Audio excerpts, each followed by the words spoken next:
On the topic of semiconductors, I think semiconductors are one of the largest segments within the industry that are moving towards Industry 4.0. Semiconductors already use a lot of photonics for QC and to drive throughput, but as we know, there's plenty of development to be done on this front.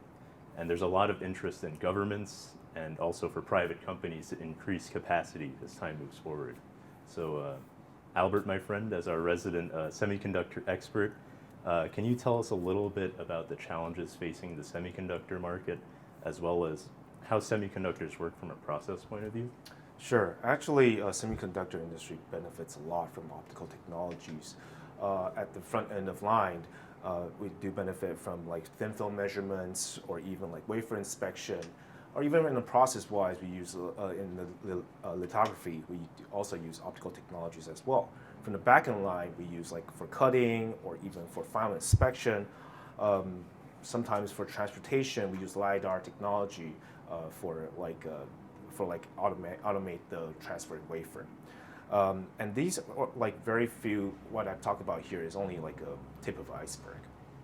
So nowadays, most semiconductor fabs are looking for like creating smaller chips, increasing their throughput, maintaining high quality chips, and also trying to fully automate the whole process. And to make this happen, actually optical techniques are very important in this case. So I would say like one of the most important things we could start discussing here is like spectroscopy, which is used in thin film measurement. Maybe John, you give me some more insights about that part. Sure, yeah, spectroscopy is used for thin film measurements, as well as for critical dimensions of measuring the size of semiconductor chips and the transistors that are fabricated on the chip.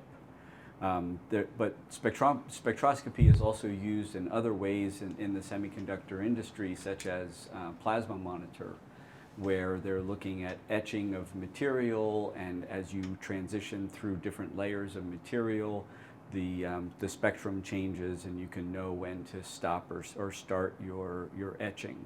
So yes, certainly spectroscopy is heavily used in the semiconductor industry. And the sources too, right? Not just spectroscopy. Yes. Yeah, so light sources are an important consideration in the semiconductor industry. Thin film measurement, as John mentioned, is a great example. There's different techniques that you can use for measuring thin films. X-ray reflectance, spectral reflectance, and spectroscopic ellipsometry is another one. With ellipsometry, with smaller and smaller semiconductor device sizes, more and more transistors per chip, there's a movement towards, or an emphasis towards more UV light. And essentially, the short of it is, more photons allows you for faster measurement cycles. And then another important consideration is lifetime. So how often do you need to change the light source in your manufacturing environment? So those are some key ways where a light source and its characteristics can kind of help in that type of high demand environment. So Eric, I have a question for you. So we know that there's no industry on Earth that likes to min-max more than the semiconductor industry. Are there any specialty light sources that fit this mold for thin film applications?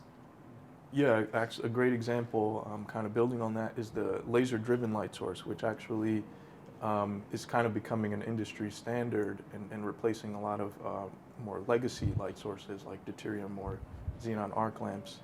The laser-driven light source is a very high brightness and long lifetime source, which are two of the kind of main points that I kind of mentioned earlier.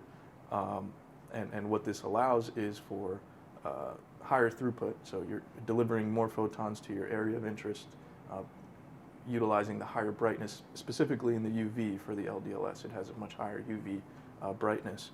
So you're delivering more photons to your spot, faster measurement, and the lifetime is 3-4x times the traditional light sources, which allows you to minimize the maintenance cycles or the downtime for your manufacturing line.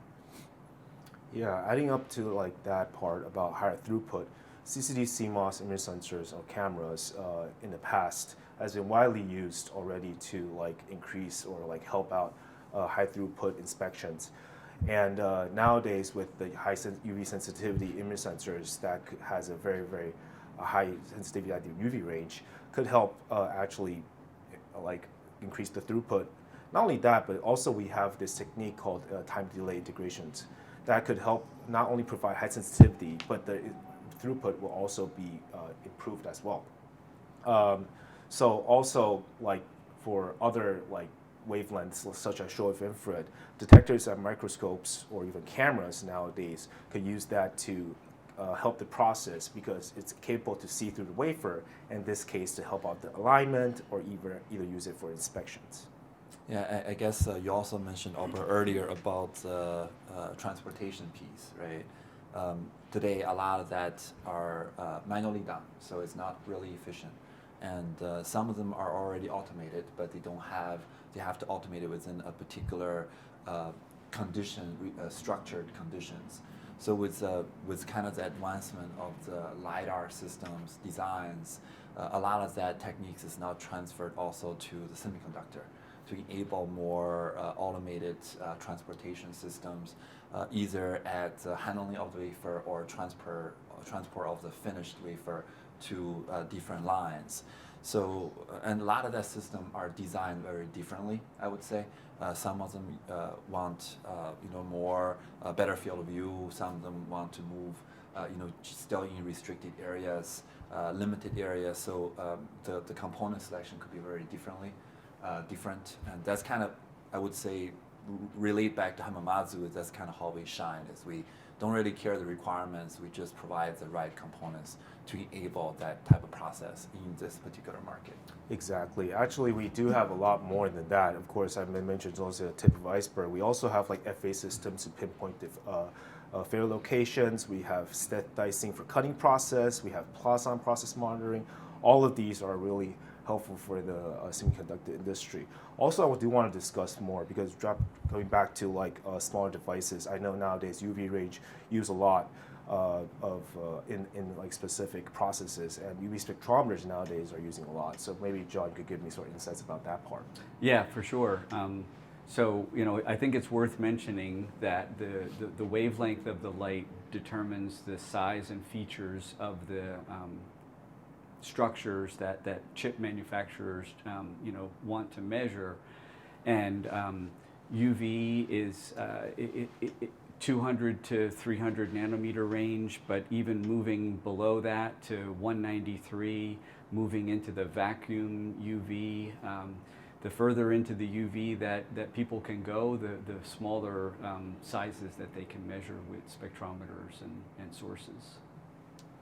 Yeah, and even looking, into the next decade, there's even a push towards even shorter, extreme ultraviolet wavelengths, down to even, 16 nanometers or smaller, again, to manufacture these very small feature sizes and patterns.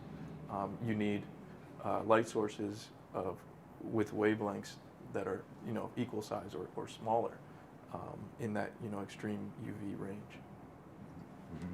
Thanks, guys. I think it's really interesting, like, all of the different wavelengths at play here. We have IR all the way at the top, and then we have EUV, all the way towards the bottom, even X-ray, which is even further below that.